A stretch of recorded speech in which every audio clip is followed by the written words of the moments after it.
All righty. What's up, ladies and gentlemen? We are here live for the very first time here on the Fitz Tech podcast. I'm your guy, Jamarcus Fitzpatrick. He's your guy, Elijah Nixon, as we are here after a huge Raging Cajuns victory as the Cajuns beat Kennesaw State by a final of 34-10. And what an impressive victory it was, Elijah. I mean, when you talk about from start to finish, it was a little bit of a shaky start there at the beginning, but when you talk about finishing the way that they did, it was extremely impressive for sure. Yeah, I agree, man. I mean, when Kennesaw went up 7-0 on their first drive, I started shaking my head a little bit. I'm like, what's going on? But the Cajuns pulled it out. Of course, we expected them to, but in the way that they did in that fashion of just fighting back against adversity in the opening minutes, I think that was the way the Cajuns played. I like what I saw. Absolutely. For you, those of y'all that are joining us on Facebook, don't be afraid to also subscribe to our YouTube channel. I'm going to comment in just a second. That's where all of our episodes that we drop weekly on Mondays at 2 p.m. That's where all of our content resides there on our YouTube channel. But we appreciate y'all that have hopped on here as Louisiana has beaten Kennesaw State 34-10, being the final. We're going to hear from head coach Michael Desimo and some of the players in the post-game Zoom interview link that we have here. We're going to share that with you guys as well. But let's just look at some of the stats from the game. The Cajuns rushed for 257 yards to close the game out. You talking about running the football. That's what you're supposed to do. That's the way you're supposed to get it done. Zylan Perry rushes for 104. He had a long run of 28. Elijah Bill Davis had 80 yards. He had a long run of 49. And he also had 2 touchdowns. Ben Woolridge scampered here and there to show off his legs, pick up first downs, and just continue to progress through the offense.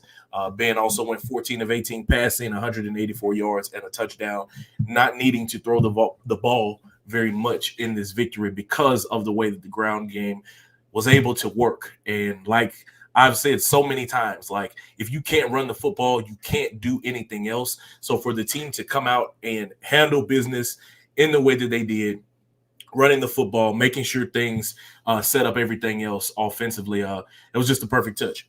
Yeah, and I completely agree, man. Running the football is key. We all know that that's what Desmond like to do with the offense. I mean, last year you saw some aggressive play calling because that was built off of the run game that, Gremlin probably scouted a year prior. So again, Elijah Bill Davis had a good game. Perry had a great game. Bill Walridge, he's using his legs when he needs to.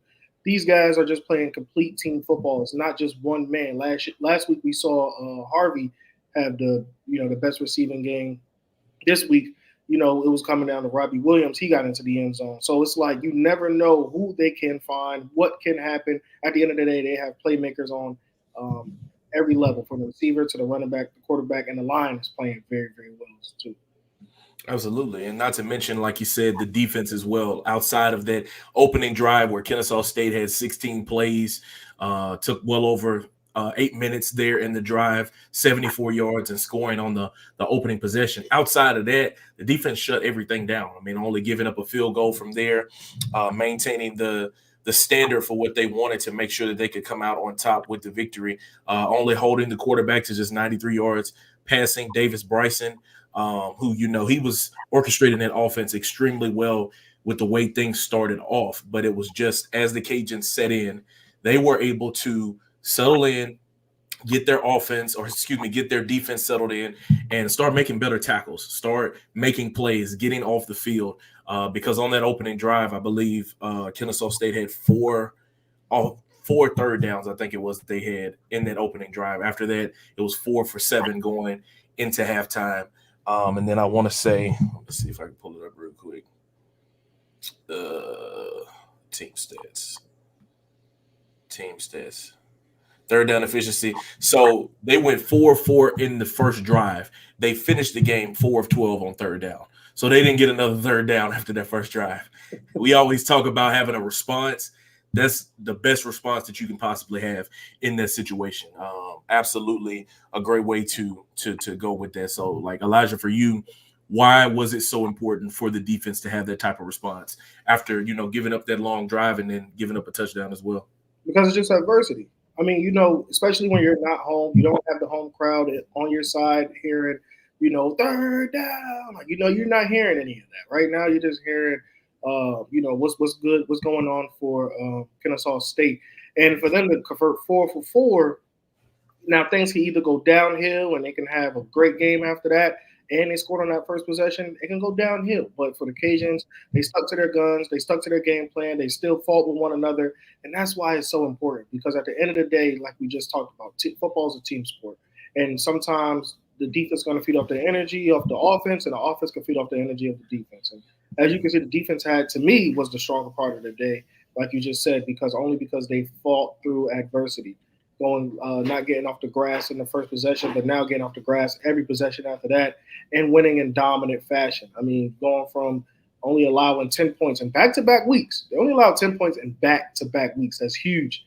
And I appreciate that, to say that, hey, this team can be something special in the Sun Belt and for all of college football. So I can't wait to see how they build off of this coming in. Absolutely. And I mean, even though it's against a quote unquote inferior team, a team that you're supposed to beat on paper, like Coach Dez said on Monday, like, this team is still, everyone is looking at what they were last year, the record that they've been in the past. And so until they prove otherwise, which they're continuing to do that, picking up another dominant victory here. So 40 points last week, 34 here tonight, proving that they can get the job done. Now their next bigger test is against Tulane. They'll have a week off to be able to, get healthy here and there in the spots where they need to. And once they're able to do that, they will come out and face off against a Tulane team that went down to the wire with Kansas State earlier today.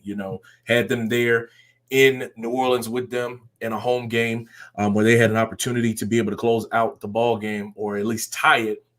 And they weren't ultimately able to get it done. So, John Summerall is going to have that team extremely hungry as they come into that contest on the 21st, because UO has next week off for a bye week. They're going to be extremely hungry. So, E, how do you feel like at this point in time in the season, having that type of bye week, how is that going to benefit the Cajuns this early on? I just think it's good to get a rest. They're getting good rest right now, especially heading into the bye week, and they have a great opponent, as they just went down to the wire against Kansas State, which I don't think Tulane should have lost that game at all, because it was a silly turnover by the quarterback, who I don't know what he was doing, but it seemed like he just rolled the ball out there for Kansas State to grab it, and that's how they scooped the score and got that 34-27 lead. But again, for the Cajuns, this is just a time for you just to rest and build on what you have, because at the end of the day, this is momentum. They built great momentum. I know it was wins against Grambling State and it was a win against Kennesaw State, but at the end of the day, a win is a win, and they did it in dominant fashion. It wasn't like they were hurting themselves throughout this ball game and they showed weaknesses. So I just think that this is coming at an important moment, a pivotal moment for them, and I think that this can be something. If they pull off what the unthinkable is to the world of beating Tulane, think we could see some dangerous things with these Cajuns, man. I think it could roll the dice to saying that this team can be the Sun Belt Championship, and hopefully, hopefully, fingers crossed here, could be one of those teams that can say that they're one of the final 12 teams in that playoff. But they got to continue to handle business, because I think it's coming off a great time. Now, for you, Fitz, do you feel like the win today is big going towards that bye week and heading to Tulane? Well, for right now, E, we got Coach Dez getting ready to come up and talk with the team right now. I'm looking at him over on Zoom. So we're going to get things set up. Bear with us, ladies and gentlemen. This is in real time that we're getting this situated, that the team is getting ready to talk with head coach Michael Desimo. So we're going to go ahead and hop into the Zoom in just a second. Let's see.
Mute my mic. It's in real time, y'all. I'm muting my mic here, sharing screens and all this stuff like that. So as we're waiting on the players, you heard Coach Dez talk about the way that these guys were able to run the football and things like that, and just how important that was for what they had. Zylan Perry and all of those guys in the run game, it was extremely important for them to get it going. Um, so we're going to be able to hear from him, the pride of Franklin, Louisiana, Franklin Hornet, a very important guy there on that team. So we're going to hear from him in just a few minutes. Um, but yeah, a very exciting victory there for the Cajuns as they get the win 34-10 over Kennesaw State there. Elijah, you got any thoughts as we're waiting? Yeah, man. I mean, it just Desmond. We talk about this all the time. Desmond just seems so happy. He just seems so happy right now with his football team, especially how they playing. So I'm happy. I'm happy for him because I know that finishing 6 and 7 2 years back to back, you really got a chip on your shoulder. And again, we just talking about it. It's Grambling State, Kennesaw State. Two wins that that was supposed to be there for them. But the way that they dominated and they played, this shows that it's real. What about you, man? Do you feel like? What do you feel like seeing Desmond's press conference right now, hearing from what he had to say? Yeah, I think he knows what he has with his team. I think he knows that his team is feeling good about themselves right now. But he also understands that, there are bigger games ahead of them, the quote unquote big games ahead of them that they have to tackle. And so he's just trying to make sure that those guys are ready, that they, have the right mentality as they're heading into a bye week now. They're now trying to get a little bit more healthy. I think that's super important for their team to be able to do those things. Yeah, I think as they continue to build, as they can continue to have momentum, um, that they're going to be all right. So let me see if Zylan is back up here. Let's see. Let's go, Zylan. Let's go, Zylan. So as you can see, ladies and gentlemen, we're waiting on Zylan Perry to come up.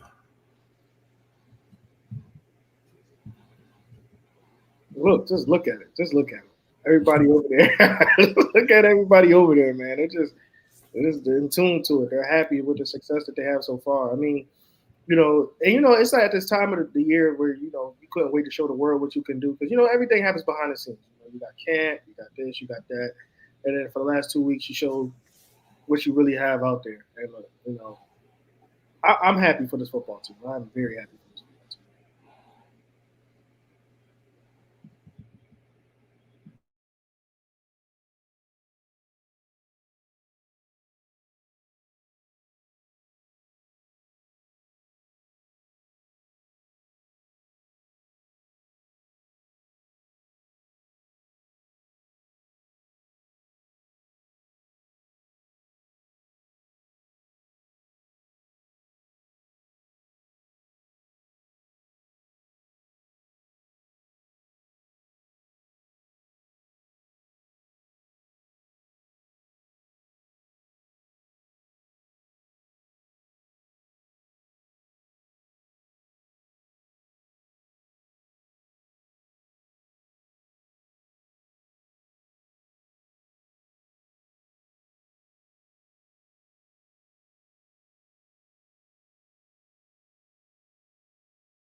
Hey, Zylan, just tell me, how exciting was it to come up big for your team like this in a road game to be able to get it done for your team like the way you did?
Sorry, ladies and gentlemen, we're working on the audio right now, trying to figure out why you guys can't hear it because we can.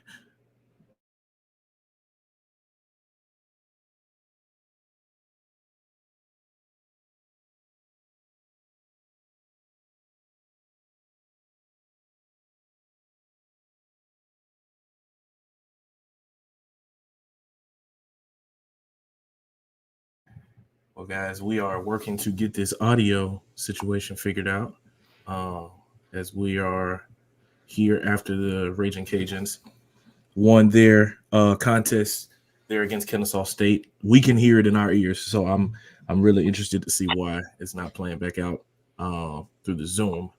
Um, Maybe I need to hop out of the Zoom, but Xylem Perry there just saying how he was grateful to be able to come up big for his team in that moment. Draylen. Yeah, I don't think that link's gonna get on, but Draylen Washington coming up, or excuse me, Draylen Washington did not play tonight, and so the carries were predominantly on Bill Davis and on Xylem Perry to have those two young guys being able to step in there in that position. Um, was impressive, and to be able to get it done where they rushed for 100 yards, or Bill did, and then Zylan getting his carries in there together as a backfield, as a total, getting more than 200 yards. It was big for them for sure. How big is that to have depth like that? Draylon could be a key factor as well, but how big is that for them to have depth like that and it shows tonight like this? Yeah, and I mean, you still had like Tylen Citizen, former Church Point Bear. Shout out to him. He got a few carries in there also. That being able to happen, was big. Kendrell Williams, I think, got a carry in there too. So UL is extremely deep in the running back room, and that's why there's no such thing as really a featured back. It's kind of just a mixture of guys that are able to set up, get things going. And being able to run the football. It's never just one guy. You might ride a hot hand for a little bit, but it's never going to be just, all right, this is a guy that's going to get 20 carries. You're going to have 20 to 30 carries spaced out over time. And I think that truly is what helps them to be successful. It keeps them with fresh legs. And when the run game is working for them, everything is able to click all there together. So, they said that Dalen Cambry is supposed to get up. Like I said, ladies and gentlemen, we have the Zoom pulled up, but for some reason we are not hearing the audio out, playing out through our live stream. So what was some of the stuff? I mean, for the guys that couldn't hear that was in there, what was some of the stuff Casey Osai was saying? Yeah, he just said, the defense, played extremely well, and that they needed to come out after that first stop and respond. It's not always about how you start things, but it's how you finish it up. So like we said, Kennesaw State was 4 for 4 there at the looks like Dalen Cambry is hopping on now.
We apologize for the audio issues happening there with the Zoom, but was Dalen Cambry there, who had a block punt, the former STM Cougar, getting the job done there to set up the Cajuns right before halftime, I believe it was. Yeah, right there at the end of the second quarter.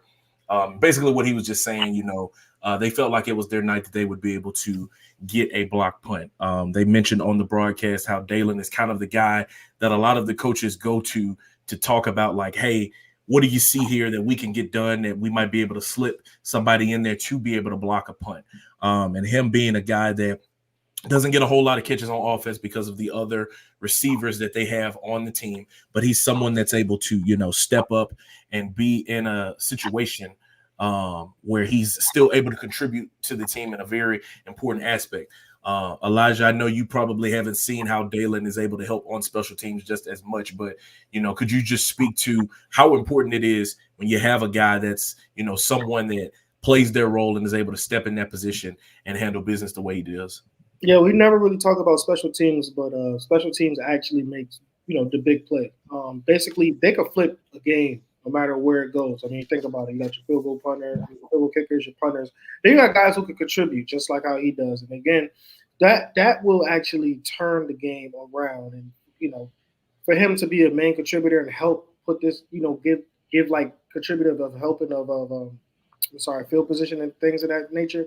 I think that's what happens with special teams. I love when guys can make plays like that. I mean, that's just another weapon. I mean, I know they don't get a lot of love, but it's another weapon to help turn the game, turn the factor of a game, put the offense or the defense where they need to be, and help this team push towards a victory. Because field position is big, and special teams is usually what that is. It's field position. That's big when it comes to especially tight ball games. Tonight it wasn't really tight, but when it is a tight ball game, you can expect for something like that to happen, and that guy can make that play. So it's good to have somebody like that, a special contributor on special teams like that. Yeah, and like we said, former STM Cougar, not a guy that gets a whole lot of passes on the field offensively, but he is able to step in and make plays like blocking a punt like that. That's extremely important, especially when you look at the fact that being able to do things like that can almost help you steal possessions. You can be in situations where you need it, like, because of that, UL had an opportunity to either score a touchdown. Ultimately, they were able to pick up a field goal out of that. So just being able to get things like that done and a guy understanding his role, that's what makes up a championship caliber team. Like, okay, I might not get 10 receptions for 150 yards and 2 touchdowns, but this block punt can be just as important as any touchdown pass, any touchdown run, any sack, strip, fumble, anything like that anybody else can do. So big ups to Dalen Cambry. So that was Dalen Cambry, Casey Osai, and Zylan Perry that we heard from. Again, ladies and gentlemen, we do apologize for the technical issues. We will get that fixed. This is the first time that we're hopping on a live stream trying to get this done for you guys to provide more extensive coverage. But if you haven't already, if you're over on YouTube, then we please we are encouraging you to subscribe to our channel. That's where we break down a lot of our shows and things of that nature, and we're able to do those. We drop episodes every Monday at 2:00. We've been dabbling in some midweek episode drops, where we make predictions and things like that. So if y'all continue to subscribe, if you continue to give us feedback on what you like, what you don't like, we'll continue to be able to give you guys good quality content as best as we can. And so next up for UL is the Tulane Green Wave that they will welcome into Our Lady of Lourdes Stadium at Cajun Field, or whatever you want to call it. Our Lady of Lourdes Stadium is being renovated. The Tulane Green Wave will come into Lafayette, Louisiana. New head coach John Summerall was at Troy last season, so he is extremely familiar with this team. Elijah, just based on what we saw from Tulane earlier today, what are your early thoughts about them? Tulane can score. They can score against anybody. They can get up and down the field. Defensively, they gave up a lot of points, but that was to Kansas State. But at the same time, they're very competitive, which I thought they should have beat Kansas State today. But what I really like about Tulane is that they stuck together no matter what they did. Having that big lead, then just diminishing it, it was kind of bad. But then it came down to a last-second play where Tulane could have eventually tied the game. And I don't know if it would have went for 2 or not, or went to overtime if they'd have made the extra point. But they were still together. They lost the play at the 1-yard line. Tulane was right there. It was right there. And then one thing the coach did after the game, he waited till everybody got into the locker room. He still gave them a handshake and a hug for how hard they fought. Because, a lot of people didn't think that they were in the game. Let's be real. A lot of people didn't think they would win that game or be a close contest. But the people in that locker room. So, again, I think this matchup will be fun. It will be fun for both squads, but also for the state of Louisiana, because to me, these are two teams that's, they're right there. They're coming up. So I think these two teams right now will be pretty fun to watch in 2 Saturdays from now. Yeah, you look at the fact that, last year Tulane was ranked. And then I believe it was the year before that they beat Caleb Williams and USC in the Cotton Bowl. They have pushed themselves in the national spotlight. That's why they were playing the game. I believe the game was on ESPN too, if I'm not mistaken. To be able to go against a Kansas State team that's ranked number 17 in the country, to be in that position to play in games like that, to have opportunities to face opponents like that, it says a lot about the direction that that program is going in. And this is going to be a huge test for UL. Like, I know this is a good feeling for the guys right now. They're excited about this victory because, you know, every week you work, you practice to make sure that you can get things done, and that you can be in position, you know, to make great plays and go out and do what you need to do on the football field. But games like what they're going to have in 2 Saturdays, like you said, those are the games that you play football for. That's why you buckle up your chin strap. That's why you step on the field, because you know you're going to get a great football game out of the Green Wave. Ladies and gentlemen, if you did not know, Tulane played earlier today against Kansas State.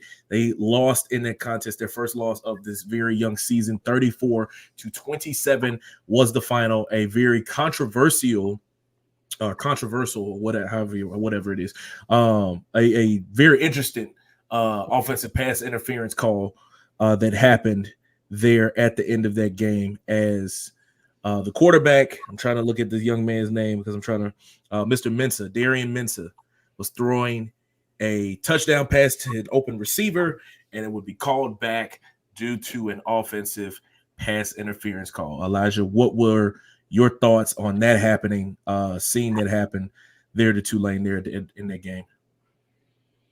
I'm gonna be frankly honest. Yeah, that's Tulane's fault.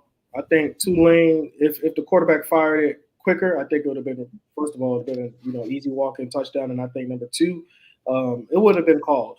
But he held on to the ball later and longer, which made it easy for the Zebras to throw the flag. Then. So at the end of the day, I think that was Tulane's fault right there. He held the ball way too long right there. He should have just boom bow, should have been a boom bang play, but it wasn't. And that's where I feel like Tulane really lost that football game, because it wasn't a bang bang play. So yeah, you can say it's controversy. It's always going to be that in the sport of football. You're going to get heartbreak losses like that. Sometimes it's your fault, sometimes it's not. And I just think right now that was the Green Wave fault. But at the end of the day, I'm still happy at how they fought in this ball game. So I'm not taking anything away from them. But it was just just one mishap that put them where they are and giving them that first loss of this very young season. Absolutely. So Tulane drops to 1-1. Kansas State moves on to be 2-0 in that contest as well. And so Tulane is going to be extremely hungry as they enter I believe they have an off week as well going into the next week. Let me pull up their schedule real quick.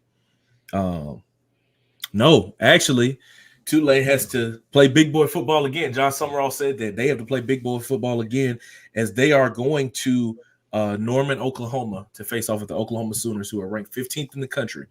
So UL is going to be facing off against a very battle-tested Tulane football team. So now that I have seen that, that kind of changes the perspective a little bit. That doesn't necessarily say that I'm saying that I think UL is just going to steamroll through them, because Tulane is a formidable team. They went toe-to-toe with the number 17 team in the country, and I think that they're going to play extremely well against Oklahoma.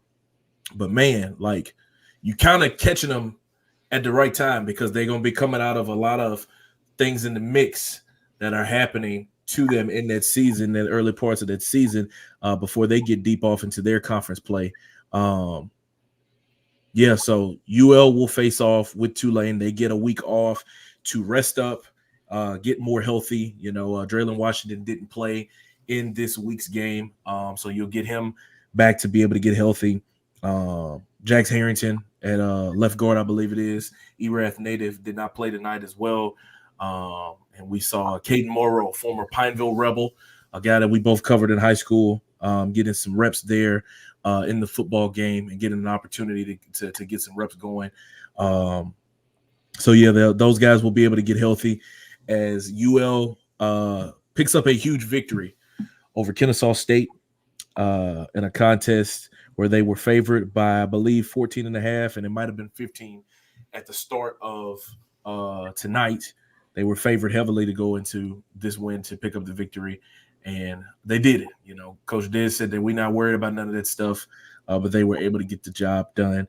So currently, ladies and gentlemen, we are waiting for LSU to wrap up. It is going to be a victory for them because they are currently up in the game against Nicholls 44-21. So I guess we can kind of start sputtering some thoughts out about it.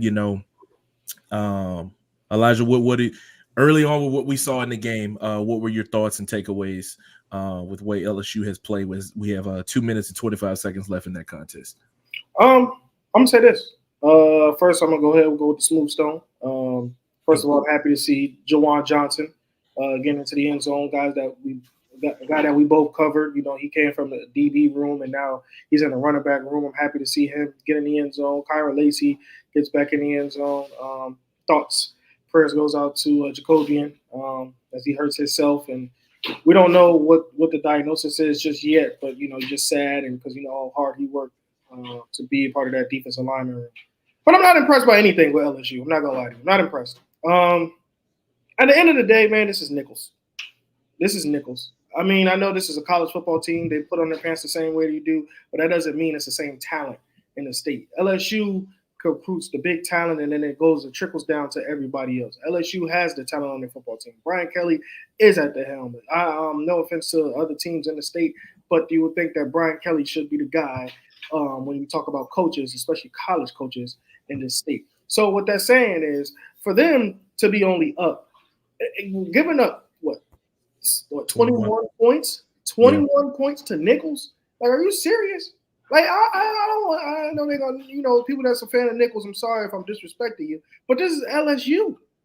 This is the 18th ranked team in the country. This is not we're not looking at somebody that's not in the top 25.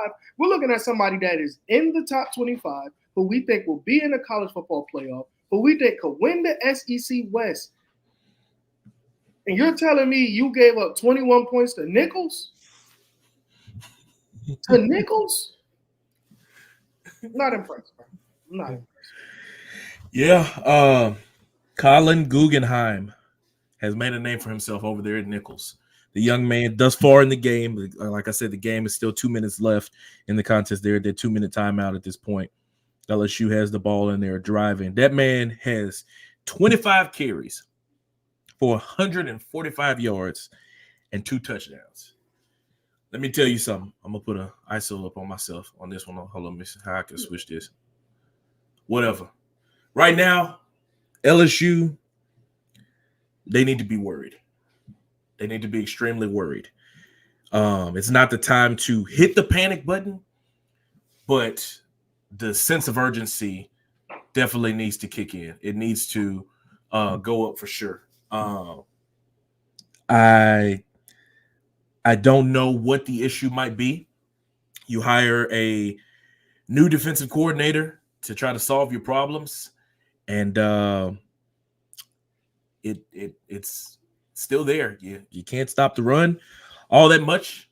You're trying to figure out things on offense. You're kind of sputtering here and there. I mean, at one point in the game, if I'm not mistaken, it was 23-21 at one point in the game. Well, my guy Daryl going crazy down in the chat. UL should have got that kid. Yeah. I mean, like this is like Elijah just said. This is kind of unacceptable. Like, I know Brian Kelly is not going to be pleased with his team's performance. Now, obviously, you have some high points in there. Garrett Nussmeier goes 27 of 37, 302 yards, and 6 touchdowns. You're supposed to do that, though. Like that's a great stat line to rattle off, but you're supposed to do that. You're supposed to be in that position. You're supposed to be handling business in doing that. You have guys that have big nights. Receiving, Kyron Lacey, a former Raging Cajun, 5 catches, 65 yards, and 3 touchdowns. Xavier Thomas, 5 catches, 50 yards, and a touchdown. Juwan Johnson, like Elijah said, getting his first collegiate touchdown. To be honest, I'm excited to see what his career turns out to be, because we know what the type of offensive juggernaut he was in high school. But now you get here on the big stage. You're playing big boy football. You're playing in the SEC, and it's a lot different now.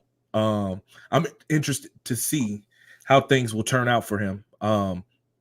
But defensively, you you let Nicholls march up and down the field on you, and it wasn't a good showing. As the time is ticking down right now, it's about 40 seconds left in the contest. Brian Kelly scratching the top of his head. I think he's going to call a timeout here. So it's about 30 seconds left. This game is essentially over. So I'll go ahead and put the banner up saying that LSU escapes with a win. They're going to escape this one. Ricky Collins is in right now at QB. LSU is going to escape with a win over Nicholls, 44-21. And again, that score looks like they blew them out. But sometimes you can't just look at the box score. You got to watch these games. And when I tell you that looking at this game, it was some moments where I was like, Nicholls might fool around and do the thing. They might pull off the upset. It was a few times I was feeling that way. I was like, I don't know. It might happen. It's good for them to have came out and got the victory that they were supposed to get. But yeah, they got some cleaning up to do. Because next up for them is a South Carolina team that, if I'm not mistaken, they beat the bricks off of Kentucky. They beat the bricks off of Kentucky. So you can't come in there half stepping. And it's an 11 a.m. kick. So you got the brunch game. You got the shrimp and grits game. You got the mimosa game where you got to wake up and get things going. You got to get off to a fast start. You got to get off the field on third down. You got to figure it out, man. Because right now, against Nicholls, you did not look good. If that was any team in the SEC and you put that type of showing out there, you probably lose that game. 0-2. Ain't no probably. You lose that game and you 0-2. And now you're looking like Florida State, sitting outside of the top 25. Without question. Without a shadow of a doubt, you're outside of the top 25. Bro, no doubt about it. This is just nasty. And you know what, Brian Kelly, you should bang your hand on the table again. I don't care. This win is not impressive. I don't care what the stats say. I don't care what the scores say. I don't care if you calling on Baton Rouge tonight. This win is not impressive. It's not impressive. Like LSU, you look. Fitz said, "Don't press the panic button." I'm pressing the big red button. This is ridiculous. This is ridiculous. It's no way. You talked about we always talk about how talented this squad can be. This is post Malik and post Jaden era. But at the end of the day, you guys reload every year, and it's like you really cutting it this close with Nicholls. That's just showing you how much you may be in trouble when you get into SEC play. You really may be in trouble when you get into SEC play. Now, it's nothing against, Alabama's struggling against South Florida, but that's South Florida. You know what I'm saying? That's not Alabama A&M. That's South Florida. At the end of the day, bro, look, Brian Kelly, you got to figure out who's trying to go out there and play and not who's trying to look like they're out there to look good in dress rehearsal because they got a Tiger helmet and an LSU across their chest. You got to find out who's trying to play. That's what it's going to come down to with it, Brian. You got to find out who is your players who's out there trying to play and not just out there just trying to look good. Because again, you have some roster experience coming back, but it doesn't show. It doesn't show. And look here, we didn't even get into this at all. Now that the game is final, we can look at the box score. And I didn't even think about it as it was going on. They rushed for 64 yards. 3 yards a pop as a backfield. 12 yards was their longest score. Brian Kelly, I'm looking at the broadcast. He's waving his players saying, y'all get on off the field. Because I know he's finna go in that locker room and he's finna be throwing tables, chairs, and all sorts of stuff off the side of the wall. Yeah, that's crazy. Garrett Nussmeier is getting interviewed, so I'm finna listen and kind of feed things into y'all right now. Garrett starts off by giving glory to God, as he always does.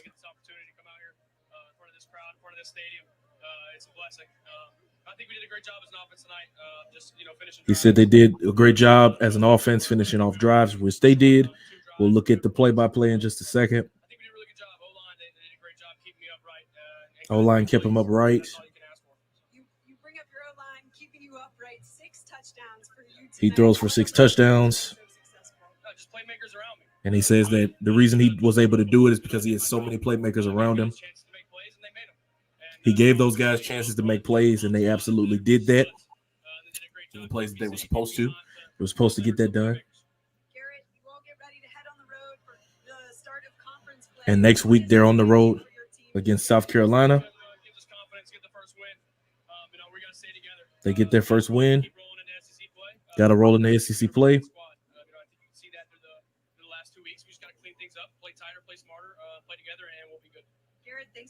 They got to clean things up and play smarter, play tighter, and tighten up.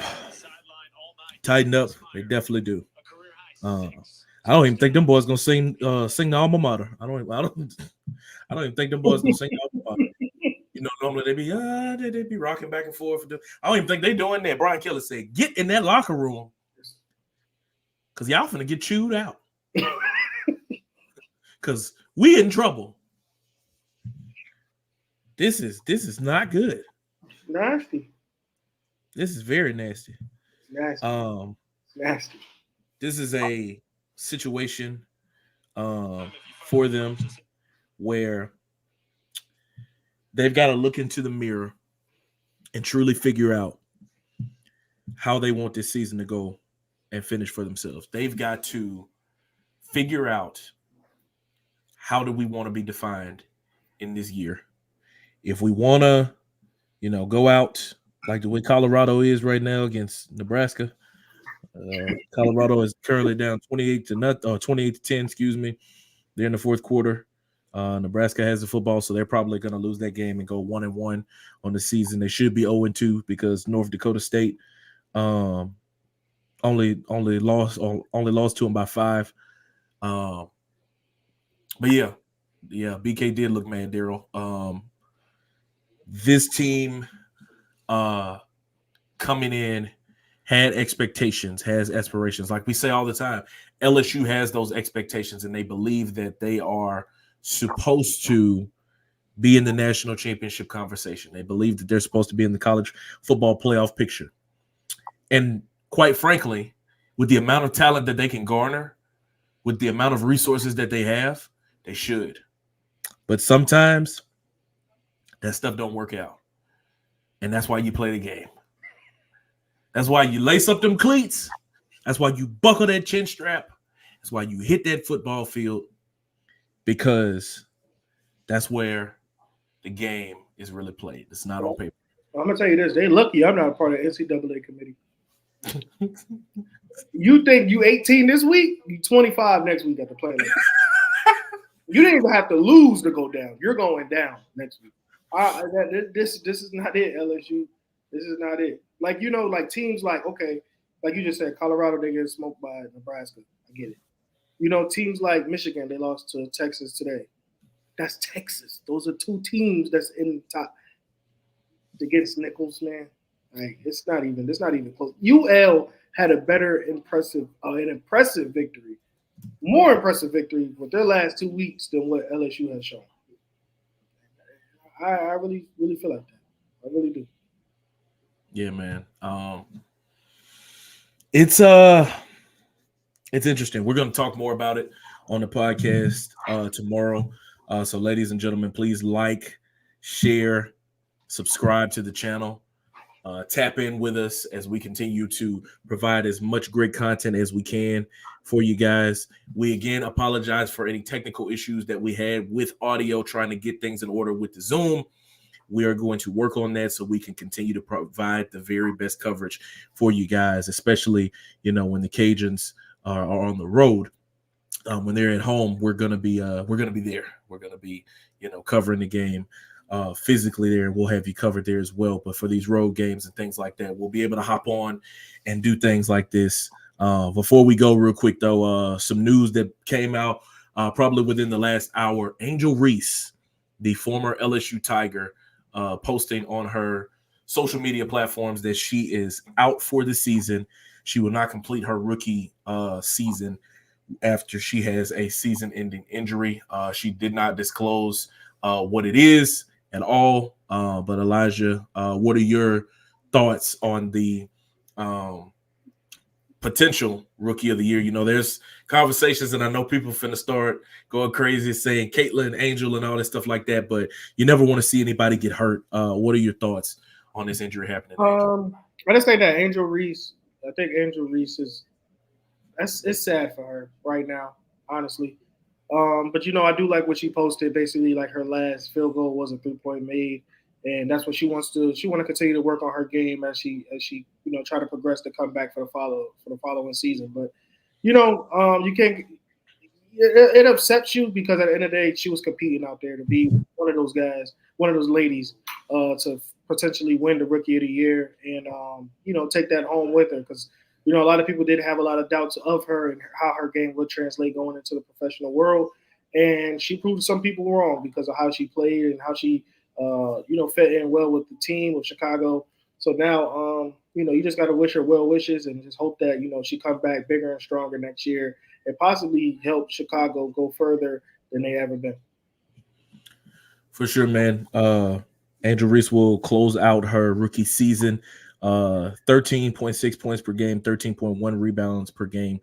She had the most, I believe it was double doubles in a total season by a WNBA player. Getting that done. Regardless of how you feel about the girl, regardless of what you think about her game, what you think about, what she does on social media, how she talks and how she carries herself, you never want to see a player go down with an injury. You never want to see anybody not being able to complete or compete at the highest level of what they do, because that's ultimately why we sit and talk about these things. That's why we pay tickets to go and watch games. That's why we buy jerseys. That's why we do what we do in the name of sports and in the love of the game. So it's never a good thing when we see a player, especially of her caliber, go down.